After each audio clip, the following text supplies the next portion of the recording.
Rice export from India has declined. अब ऐसी news आपको मिलती होगी द हिंदू में या फिर इंडियन एक्सप्रेस के अंदर। अब सबसे बड़ा चैलेंज क्या रहता है कि आपको ऐसी न्यूज़ में से क्या याद रखना है। अब अगर बात करी जाए डेटा की, तो आपको डेटा याद नहीं रखना कि कितना राइस हमने लास्ट ईयर किया था और कितना राइस आज हम इस साल में कर रहे हैं। आपको क्या याद रखना है, आपको रीज़न पता होना चाहिए कि क्यों हमारा rice export has reduced or you can say declined. Why? Because nowadays UPSC is asking question based on assertion and reason.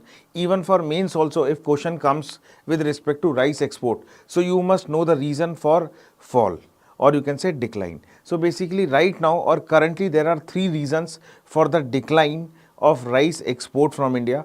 Number one, that government of India has imposed the ban on the export of rice. So you can say when I am saying ban, it means rice exporter can export rice up to certain limit only.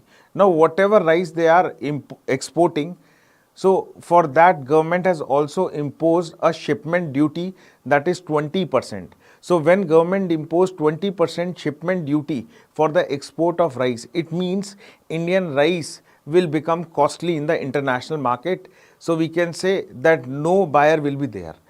Third, if you see, government has also announced the minimum export price for the rice, especially basmati rice. So that minimum export price is $950 per ton.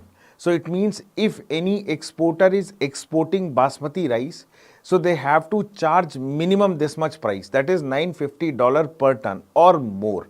So again it will make Indian basmati rice you can say less competitive in international market, means it will become costly in international market as compared to other exporter of basmati rice in international market or you can say global market. So again I am saying that if you find news with respect to this that export of so and so product has declined, so you must know the reason for the decline. Why? Because nowadays UPSC is asking question on assertion and reason based. Now if you think that you will cover these things in economic survey or any other source, so ultimately what I want to say that economic survey will tell you the fall in the export of rice, but they will not tell you the reason for the fall in the export of rice. So this is what you have to understand and remember with respect to your exam.